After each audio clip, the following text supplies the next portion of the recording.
کی کھیتی چاہے ہم اس کے لیے اس کی کھیتی بڑھائیں، اور جو اس دنیا کی کھیتی چاہے ہم اسے اس میں سے کچھ دیں، اور آخرت میں بھی کوئی حصہ نہیں اس کا۔ یعنی جسے اپنے اعمال سے آخرت کا نفع مقصود ہو، جو دنیا کی نہیں بلکہ آخرت کی فکر کرے، دنیا میں جو کام کرے وہ یہی سمجھے کہ میں یہ کام آخرت کی نیت سے، ثواب کے لیے، اللہ کو راضی کرنے کی نیت ہو، دنیا کے ہر کام میں، وہ بندہ کامیاب ہے۔ اللہ پاک اسے نیکیوں کی توفیق دے کر، اس کے لیے نیک اعمال کی راہیں آسان فرما کر، اس کی نیکیوں کا ثواب کئی گنا بڑھا کر اس کے آخرت کے نفع میں اضافہ فرما دیتا، جس کا عمل صرف دنیا حاصل کرنے کے لیے ہو اور وہ آخرت پر ایماندار ہوتا ہو۔ جس طرح کہ آج ہمارے ایک روٹین بن چکی ہے، جو کام کرتے ہیں دنیا کے لیے کرتے ہیں، دنیا والوں کے لیے کرتے ہیں، شادی بیاہ ہو یا کوئی اور معاملہ ہو، غمی میں، خوشی میں، ہر معاملے میں لوگ یہ کہیں گے، لوگ کیا کہیں گے، لوگوں کے لیے یہ کرنا ہے، یہ رسم و رواج چل رہا ہے، لوگوں کو خوش کرنے کے لیے سارا کچھ کر رہے ہیں، اللہ کو راضی کب کریں گے؟ ہمارا ہر عمل اللہ کے لیے کب ہوگا؟ ہم دنیا میں تو آئے نا اللہ کو راضی کرنے کے لیے، اللہ کی عبادت کے لیے، دنیا میں ہم آئے آخرت کی تیاری کے لیے، دنیا داروں کو خوش کرنے کے لیے کیا دیں گے؟ شادی میں آپ جائے لاکھوں کروڑوں خرچ کر دیں، کیا ہو جائے گا؟ کر رہے ہیں لوگ۔ لیکن اللہ کی رضا بھی ہر معاملے میں ہونی چاہیے تو کچھ ملے گا۔ لیکن کئی لوگ جن کا صرف ہی مطمئن نظر دنیا ہوتا ہے، دنیا کے معاملات ہی صرف ان کے پیش نظر ہوتے ہیں، تو اللہ پاک ہمیں ثواب آخرت پر نظر رکھنی۔ جتنا اس کی قسمت میں ہے اور آخرت کی نعمتوں میں اس کا کچھ حصہ نہیں ہے، اس نے آخرت کے لیے عمل کیا ہی نہیں ہے، صرف دنیا کے لیے عمل کیا، تو اس کا عمل رد کر دیا جائے گا، آخرت میں اس کو کوئی ثواب نہیں ملے گا۔ جس نے صرف دنیا کے لیے عمل کیا، حب دنیا سے تو بچا یا رب، عاشق مصطفیٰ بنا یا رب، کاش لب پر میرے رہے جاری، ذکر آٹھوں پہر تیرا یا رب، آہ طغیانیاں گناہوں کی پار نیا میری لگا یا رب، نفس و شیطان ہو گئے غالب، ان کے چنگل سے تو چھڑا یا رب۔ حضرت رابعہ بصریہ نے ایک روز فرمایا کہ اگر کسی کو ساری دنیا کی دولت دے دی جائے پھر بھی وہ غریب رہے گا۔ کسی نے پوچھا یہ کیسے ہو سکتا ہے کہ ساری دنیا کی دولت اس کے پاس ہو پھر بھی وہ غریب ہو، یہ کیسے؟ فرمایا اس لیے کہ دنیا فانی ہے، ایک روز سب فنا ہو جائے گا، اور وہ مالدار چاہے اس کے پاس ساری دنیا کی دولت ہے، وہ خالی ہاتھ دنیا سے جائے گا۔ ہمارے سامنے کتنی مثالیں، ہمارے سامنے کتنے ہمارے اپنے قریبی دور کے رشتہ دار، علاقے والے، محلے والے دنیا سے جا ہی رہے ہیں، خالی ہاتھ جا رہے ہیں۔ اسی طرح دنیا کے جو بڑے امیر و کبیر لوگ جا ہی رہے نا، 70 سال حکمرانی کر کے بھی دنیا سے جا ہی رہے ہیں، بادشاہوں والی زندگی گزار کے بھی خالی ہاتھ ہی جا رہے ہیں۔ تو رابعہ بصری کا یہ فرمانا کہ اگر کسی کو ساری دنیا کی دولت بھی دے دی جائے تو وہ غریب ہے، اس لیے کہ ساری دولت فنا ہو جائے گی، اس نے خالی ہاتھ دنیا سے جانا ہے۔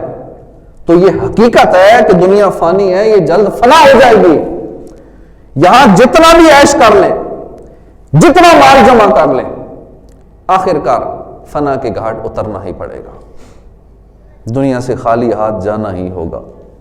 ہم سب یہ بات جانتے ہیں، مگر افسوس دنیا، مال و دولت، یہاں کی فانی نعمتوں کی محبت ہمارے دلوں میں گھر کر چکی ہے۔ آہ کاش ہم دنیا کی بجائے آخرت کے طلبگار بن جائیں۔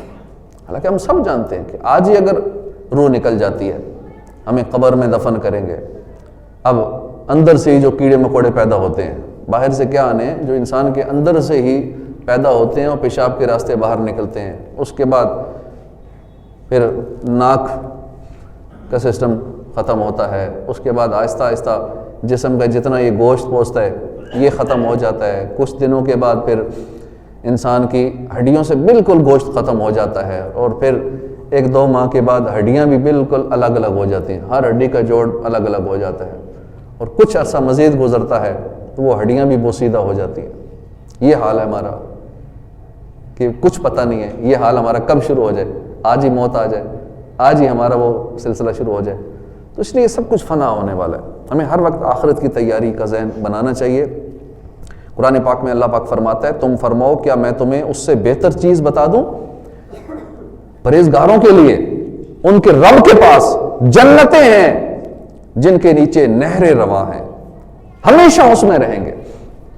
یعنی اے معبود لوگوں سے فرمائیے کہ کیا میں تمہیں دنیاوی مال و دولت سے، سونا چاندی سے، کاروبار سے، باغات سے، عمدہ سواریوں سے، بہترین مکانات سے اچھی اور عمدہ چیز اور بہتر چیز بتا دوں؟ سنو، وہ اللہ کے قرب کا گھر جنت ہے جو ہر چیز سے بہتر ہے، اس میں دودھ، شہد، پاکیزہ شراب کی نہریں بہہ رہی ہیں، اور یہ جنت پرہیزگاروں کے لیے ہے، ہمیشہ جنت میں رہیں گے۔ سیدنا علی المرتضیٰ شیر خدا فرماتے ہیں سن لو، بے شک دنیا منہ پھیرے جا رہی ہے، آخرت آ رہی ہے، ان دونوں کے طلبگار ہیں، تم دنیا کے طلبگار مت بننا، آخرت کے طلبگار بنو، بے شک آج عمل کا دن ہے، آج حساب نہیں ہے، کل عمل کا وقت ہوگا، حساب کا دن ہوگا، کل عمل کا وقت نہیں ہوگا، حساب کا دن ہوگا، اس لیے آج عمل کر لو، جو کرنا ہے آج کر لو، کیونکہ آج حساب نہیں ہے، اور مرنے کے بعد پھر عمل نہیں ہے، مرنے کے بعد صرف حساب ہے۔ اس دنیا نکال دے دل سے، بس رہوں طالب رضا یارا، ہائے حسن عمل نہیں پلے، حشر میں میرا ہوگا کیا یارا، خوف دوزخ کا آہ رحمت ہو، خاک طیبہ کا واسطہ یا رب، دل کا اجڑا چمن ہو پھر آباد، کوئی ایسی ہوا چلا یا رب۔ صحابی رسول حضرت عبداللہ بن مسعود فرماتے ہیں ایک روز میں نے دیکھا حضور صلی اللہ علیہ وسلم کھجور کی چٹائی پر آرام فرما رہے ہیں، آپ کے پہلو مبارک پر چٹائی کے نشان پڑ گئے، میں نے عرض کی یا رسول اللہ ہمیں اجازت دیجئے اس چٹائی پر کوئی بستر بچھا دیا کریں تاکہ آپ سکون سے آرام فرمائیں۔ یہ سن کر رحمت دارین مالک کونین صلی اللہ علیہ وسلم نے فرمایا میرا دنیا سے کیا تعلق ہے؟ میری اور دنیا کی مثال تو ایسی ہے جیسے کوئی مسافر سخت گرمی کے دن سفر کر رہا ہو، اس دوران وہ کسی درخت کے نیچے ٹھہرے، کچھ دیر آرام کرے، پھر اپنی راہ چلا جائے۔ ہے چٹائی کا بچھونا، کبھی خاک ہی پہ سونا، کبھی ہاتھ کا سرانہ مدنی مدینے والے، تیری سادگی پہ لاکھوں، تیری عاجزی پہ لاکھوں، وہ سلام عاجزانہ مدنی مدینے والے۔ تو یہ حقیقت ہے، ہم سب مسافر ہیں۔ یہ دنیا گویا بیچ صحرا میں ایک درخت ہے، مسافر آتے ہیں، کچھ دیر ٹھہرتے ہیں اور آگے چلے جاتے ہیں، آخرت کی طرف چلے جاتے ہیں۔ کیا کوئی ایسا مسافر ہے کہ جو ایسے مقام پہ دل لگاتا ہے، راستے میں دل لگاتا ہے؟ ہم بھی زندگی میں سفر کرتے رہتے ہیں، کبھی ایسا ہوا ہے کہ ہم سفر پر ہوں، راستے میں کوئی خوبصورت مقام آئے اور ہم وہیں دل لگا لیں کہ اب گھر نہیں جانا، اب زندگی یہیں گزارنی ہے، یا راستے وغیرہ میں کھانا کھانے کے لیے کسی ہوٹل پر رکے ہوں، وہ ہوٹل اچھا لگ گیا، کمرے خوبصورت ہیں، رہائش اچھی ہے، ساری فیسلٹیز بہت اچھی ہیں، ہم کہیں نہیں اب پکے پکے ادھر ہی رہنا ہے، اب واپس نہیں جانا۔ اب مسافر دوران سفر بیسیوں خوبصورت مقامات دیکھتا ہے، بعض دفعہ ہوٹلوں وغیرہ میں رکتا ہے، گھر کی نسبت وہاں زیادہ سہولتیں ہوتی ہیں، مہنگے مہنگے جو لگژری ہوٹلز ہیں وہاں پہ گھر کی نسبت کئی گنا زیادہ اچھی سہولتیں ہوتی ہیں، اچھے کھانے ملتے ہیں، رہائش ساری وی آئی پی، مہنگی ترین سارے وہ ساز و سامان ہوتا ہے، لیکن اس کے باوجود بھی وہاں دل نہیں لگایا جاتا، چاہے ایک دن رکیں یا کچھ دن رکیں، لیکن پھر گھر آنا ہوتا ہے، دل نہیں لگانا ہوتا، کیونکہ مسافر ہے، مسافر راستے میں دل نہیں لگاتا، نعمتوں میں گم نہیں ہوتا، جلد اپنے گھر لوٹ جاتا ہے۔ یہ دنیا بھی ایسی ہے، ہم سب مسافر ہیں، کچھ عرصے کے لیے ٹھہرتے ہیں، جلدی سفر آخرت پر روانہ ہو جائیں گے۔ اللہ پاک پیارے آقا کے صدقے ہمیں دنیا سے بے رغبتی نصیب فرمائے، کاش ہم آخرت کے فکر کرنے والے بن جائیں، ہمارے دل سے نکل جائے الفت دنیا، دے دل میں عشق محمد میرے رچا یا رب۔ مسلمانوں کی پیاری امی جان عائشہ صدیقہ طیبہ طاہرہ فرماتی ہیں کہ ایک روز ایک انصاری خاتون میرے پاس آئی، جب اس نے حضور کا سادہ بستر دیکھا تو اس کا دل بھر آیا، فوراً گئی، روئی کی برائی والا ایک نرم سا بستر، ملائم بستر بھجوایا، میں نے حضور کے لیے وہ بستر بچھا دیا۔ جب حضور تشریف لائے پوچھا عائشہ یہ کیا؟ میں نے سارا واقعہ عرض کیا۔ اس پر حضور نے فرمایا عائشہ یہ بستر اس خاتون کو لوٹا دو، خدا کی قسم اگر میں چاہتا تو سونے چاندی کے پہاڑ میرے ساتھ چلتے، تیری فرش پر حکومت، تیری عرش پر حکومت، تو شہنشاہ زمانہ مدنی مدینے والے، تیرا خلق سب سے بالا، تیرا حسن سب سے اعلیٰ، فدا تجھ پہ سب زمانہ مدنی مدینے والے۔ حضرت خیثمہ فرماتے ہیں کہ اللہ نے مالک و مختار نبی رسول ہاشمی صلی اللہ علیہ وسلم کو یہ پیشکش کی تھی، یہ آفر دی تھی کہ اے محبوب اگر آپ چاہیں تو ہم آپ کو دنیا کے وہ خزانے عطا فرمائیں جو نہ آپ سے پہلے کسی کو ملے نہ بعد میں کسی کو ملیں گے۔ اے محبوب آپ کی چاہت ہے، آپ کی خواہش ہے، آپ بتائیں، ہم آپ کو ایسے ایسے خزانے عطا فرما دیں۔ اس پر مزید یہ کہ دنیاوی خزانوں کی وجہ سے آپ کے آخرت میں کوئی کمی نہیں ہوگی، یہ بھی آفر ملی کہ دنیا میں بھی آپ عیش و عشرت کی زندگی گزاریں گے، آپ کو سارے خزانے دنیا کے جو ہوتے ہیں، بلکہ اس سے بڑھ کے جو نہ پہلے کسی کو ملے نہ بعد میں کسی کو ملیں گے، وہ خزانے۔ اب اللہ جانتا ہے وہ کیسے خزانے ہوں گے، ہم آپ کو وہ عطا فرما دیں۔ اور یہ بھی ساتھ آفر ہے کہ آخرت میں سے کچھ کمی بھی نہیں ہوگی۔ اب یہ کیسی پیاری آفر ملی، لیکن عابد و زاہد نبی مکی مدنی محمد عربی صلی اللہ علیہ وسلم نے عرض کیا، اے اللہ پاک یہ سب کچھ میرے لیے آخرت میں جمع فرما دے۔ بعطائے رب حاکم تو ہے رزق کا بھی قاسم، ہے تیرا سب آب و دانہ مدنی مدینے والے، میں غریب بے سہارا کہاں اور ہے گزارا، مجھے آپ ہی نے بہانا مدنی مدینے والے۔ دنیا اور دنیاوی مال و دولت کی کثرت یقیناً نقصان دے، مگر یاد رکھیے یہ ہر ایک کو نقصان نہیں پہنچاتی۔ دنیا کا مال یہ کئیوں کو نقصان پہنچاتا ہے، کئیوں کو نہیں پہنچاتا۔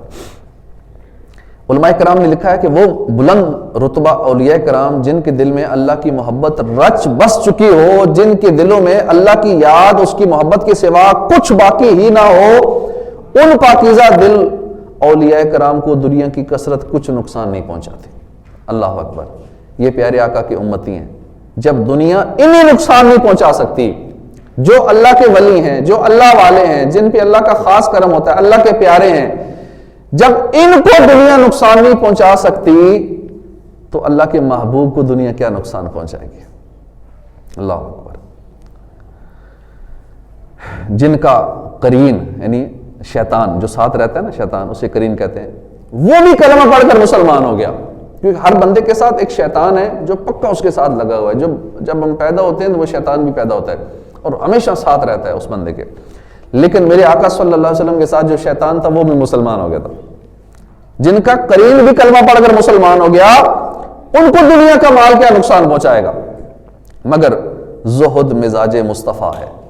آپ کو باقاعدہ پیشکش کی گئی، اے محبوب دنیاوی خزانے بھی قبول کیجئے اور آخرت کے انعامات میں سے کمی بھی نہیں کی جائے گی، مگر قربان جائیے ہمارے آقا و مولا مکی مدنی مصطفیٰ صلی اللہ علیہ وسلم کی دنیا سے بے رغبتی کا عالم یہ تھا کہ آپ نے اس کے باوجود دنیا کو قبول نہ کیا۔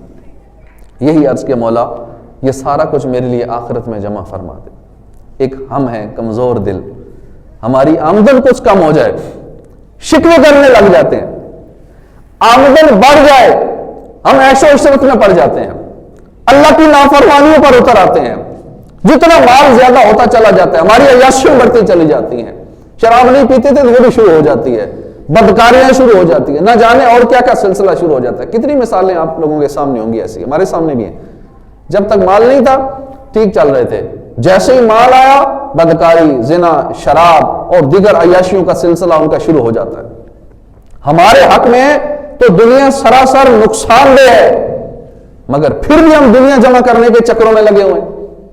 حضرت ابو مسلم خولانی سے روایت ہے، نبیوں کے نبی رسول ہاشمی صلی اللہ علیہ وسلم نے فرمایا، اللہ پاک نے مجھے مال جمع کرنے کا حکم نہیں دیا۔ پورا قرآن کریم تمام احادیث پڑھ کر دیکھ لیجئے، ہمیں بھی ہمارے رب کریم نے مال جمع کرنے، مال کی محبت میں پڑھنے کا حکم نہیں دیا، بلکہ ہمارا رزق تو اللہ نے اپنے ذمہ کرم پر لیا ہوا ہے، جس کی ہمیں ہر وقت ٹینشن ہے کیا بنے گا۔ وہ رزق کا ذمہ ہمارے رب نے لیا ہوا، قرآن میں واضح فرمایا ہوا ہے، لیکن اس کے باوجود ہم رزق کی ٹینشن میں ہیں، مغفرت کی پرواہ نہیں۔ لیکن مغفرت کی ٹینشن کرنی چاہیے کہ بنے گا کیا ہمارا، میرے گناہ نہ بخشے گئے، میں اسی طرح مر گیا اللہ کی نافرمانیاں کرتے کرتے، اپنے نامہ اعمال میں گناہوں کا سلسلہ رہا اور اسی طرح میں قبر میں چلا گیا، تو میرا کیا بنے گا۔ رزق کا فکر، رزق کی فکر ہے، اور اسی کے لیے ہم سارا ٹائم دے رہے ہیں، آخرت کے لیے ہمارے پاس ٹائم ہے ہی نہیں ہے۔ ہم دنیا کی رنگینیوں میں گم ہو کر آخرت کو بھول جاتے ہیں. دنیا کی محبت، مال و دولت کی حرص میں ہم ایسے گرفتار ہوتے ہیں کہ زندگی کا اصل مقصد یاد ہی نہیں رہتا. ہم دنیا میں آئے کس لیے تھے؟ ہم جب اس اصل مقصد سے ہٹ جاتے ہیں، پیدائش کا مقصد جب ہم بھول جاتے ہیں، تو پھر ہم دیگر گناہوں میں پڑ جاتے ہیں. جب کرنے والے کام نہیں کرتے نا، پھر نہ کرنے والے کاموں میں لگ جاتے ہیں. پھر اس کی ٹانگیں کھینچنی، اس کے خلاف پلاننگ کرنی، اس کی غیبت کرنی، اس کی چغلی کرنی، اس کی دل آزاری کرنی، اس سے دشمنی، اس سے کی باتیں، نہ جانے کیا کیا سلسلہ کرتے رہتے ہیں. دل آزاریوں کا سلسلہ جاری رہتا ہے. تو زندگی کا اصل مقصد اللہ کی عبادت ہے. ہم دنیا میں آئے رب کی عبادت کرنے، اللہ کو راضی کرنے کے لیے. تیرا غم ہی چاہے عطار، اسی میں رہے گرفتار، غم مال سے بچانا مدنی مدینے والے. تو دعا کرنی چاہیے یا اللہ مال کی محبت نہ دے. یہ مال کی محبت بڑی خطرناک ہے. ذرا سا نقصان ہو جائے گا، 1-2 ہزار کا نقصان ہو گیا، کوئی نوٹ کہیں گر گیا 1000 کا، تو اسی ٹینشن میں سارا دن گزر جاتا ہے. کوئی چیز چوری ہو گئی تو بس اتنی فکر لگ جائے گی، تو ٹینشن میں ڈپریشن کے مریض بن جائیں گے. لیکن نماز ضائع ہو جائے، فجر کی نماز مس ہو رہی ہے، کئی مہینے گزر گئے، کئی سال گزر گئے، اس کی کوئی ٹینشن نہیں ہے. نمازیں مس ہو رہی ہیں، نمازیں قضا ہو رہی ہیں، اس کی کوئی فکر نہیں ہے. اور دنیا کا نقصان ہو گیا تو اتنی ٹینشن میں آ جاتے ہیں، پریشانی میں آ جاتی ہیں، پھر گولیاں بھی کھانی پڑتی ہیں، نہ جانے کیا کیا پھر علاج کرانے پڑتے ہیں. تو اس کی وجہ یہ ہے کہ دنیا کی اہمیت ہے ہمارے پیش نظر، آخرت کی اہمیت نہیں ہے، جس کی وجہ سے یہ سارے معاملات ہو رہے ہیں. نہ جانے کس نے ہمارے ذہنوں میں یہ بات ڈال دی ہے کہ کامیابی، ترقی، عروج یہ مال و دولت کی کثرت کا نام ہے. جس کے پاس مال و دولت زیادہ ہے وہ کامیاب ہے. یہ نہ جانے کس نے ہمارے دماغ میں یہ بات ڈال دی ہے. کیوں ہمارے رویے ایسے ہو گئے ہیں کہ معاشرے میں جو امیر ہے ہم اسے کامیاب سمجھتے ہیں، جو بیچارہ غریب ہے اسے کامیاب نہیں سمجھتے، اسے ناکام، پیچھے رہ جانے والا، اور نہ جانے اسے کیا کیا کہتے ہیں. یقین مانیے، کامیابی اور ناکامی، ترقی اور تنزلی، پستی اور بلندی، ان کا مال و دولت سے کوئی تعلق نہیں. غور فرمائیے، اس دنیا میں سب سے کامیاب، سب سے اکمل و کامل شخص کون ہے؟ ہمارے محبوب آقا، دو عالم کے دولہ صلی اللہ علیہ وآلہ وسلم کی زندگی ہے جو سب سے کامل زندگی ہے. جو سب سے کامیاب ترین دنیا کا انسان ہے وہ ہمارے آقا کی ذات ہے. آپ نے تو مال جمع نہیں کیا، آپ کو تو پیشکش بھی ہوئی، آفر بھی ہوئی، اربوں خربوں پتی ہو سکتے تھے، اور جو کچھ کسی کو نہیں دیا اللہ پاک وہ دیتا دنیا میں، لیکن پھر بھی آپ نے آفر قبول نہیں کی. تو سبب کچھ اور ہے جسے تو خود سمجھتا ہے. زوال بندہ مومن کا بے زری سے نہیں ہے. یعنی مسلمانوں کے زوال کا سبب جو ہے یہ غربت نہیں ہے کہ غربت ہوگی اس لیے اس وقت مسلمان جو ہے دنیا میں ذلیل ہو رہا ہے غربت کی وجہ سے. اس کا سبب کچھ اور ہے، اور وہ کیا ہے؟ حرص، مال و دولت کی محبت. اسی حرص کی وجہ سے تو بھائی بھائی کا گریبان پکڑتا ہے. حرص کی وجہ سے تو وراثت کے اندر خیانت ہوتی ہے. حرص کی وجہ سے تو لڑائی جھگڑے ہوتے ہیں. حرص کی وجہ سے تو سودی لین دین کا کام جاری ہے. حرص کی وجہ سے تو رشوتوں کا کام جاری ہے. حرص ہی کی وجہ سے تو ناپ تول کے اندر ڈنڈی ماری جاتی ہے. حرص کی وجہ سے ہی تو اغوا برائے تاوان کی وارداتیں ہوتی ہیں. حرص کی وجہ سے قتل و غارت کا بازار گرم ہوتا ہے. خدا کی قسم ہمارے معاشرے سے مال کی محبت اور دنیا کی بری حرص ختم ہو جائے تو ہمارے معاشرے کی 90% بیماریاں یہ دم توڑ جائیں. مگر دنیا کی محبت، مال و دولت کی حرص نے ہمارے معاشرے کو اپنی لپیٹ میں لے رکھا ہے. حرص دنیا نکال دے دل سے، بس رہوں طالب رضا یا رب. ہائے حسن عمل نہیں پلے، حشر میں میرا ہوگا کیا یا رب. خوف دوزخ کا، رحمت ہو، خاک طیبہ کا واسطہ یا رب. دل کا اجڑا چمن ہو پھر آباد، کوئی ایسی ہوا چلا یا رب. ہمارے آقا کا طرز عمل یہی تھا کہ آپ نے زہد اختیار کیا. اللہ پاک ہمیں پیارے آقا صلی اللہ علیہ وسلم کے نقش قدم پر چلنے کی توفیق عطا فرمائے. کبھی ایسا بھی ہوتا تھا کہ ہمارے آقا صلی اللہ علیہ وسلم کے گھر میں پورا مہینہ چولہا نہیں جلتا تھا، اور کبھی زندگی میں ایسا نہیں ہوا کہ آپ نے لگاتار 2 دن جو کی روٹی شریف تناول فرمائی ہو. کبھی 1 دن کھاتے، پھر بیچ میں 1 دن گیپ آ جاتا، کبھی 2 دن، کبھی 3 دن، کبھی 1 ہفتہ، کبھی 1 مہینہ، کبھی 2 مہینے. کھجور اور پانی سے اپنا نظام چلاتے تھے. اور آج ہم دیکھ لیں 3 ٹائم ڈٹ کے کھاتے ہیں جیسے کھانا کہتے ہیں, اور باقی جو ایکسٹرا چیزیں کھا رہے ہوتے ہیں نا, دیگر سموسہ چاٹ بھی کھا لیا تو بسکٹ بھی کھا لیا, دیگر جو کچھ کھا لیا اس کو ہم کھانے میں شمار نہیں کرتے. حالانکہ ہمارے آقا صلی اللہ علیہ وسلم 1-2 کھجوروں کو بھی کھانا شمار کرتے تھے, اور ہم کتنا کچھ کھا جاتے ہیں اسے کہتے ہیں کھانا نہیں کھایا, باقی سارا کچھ کھایا ہے. تو ہم کئی بار دن میں کھاتے ہیں, لیکن پھر بھی اللہ کی ناشکری ہر وقت کرتے رہتے ہیں, شکوہ شکایت کرتے رہتے ہیں. تو اللہ پاک ہمیں اپنا شکر گزار بندہ بنائے. اللہ پاک نے جو نعمتیں دے رکھی ہیں ان پر توجہ رکھیے اور آخرت کو ترجیح دیجیے. ہر معاملے میں اپنی آخرت کو ترجیح دیجیے, کیونکہ آخرت ہی اہم ہے. دنیا کی ہر چیز فانی ہے, فنا ہو جائے گی. اللہ پاک ہمیں عمل کی توفیق عطا فرمائے. آمین بجاہ نبی الامین صلی اللہ علیہ وآلہ وسلم.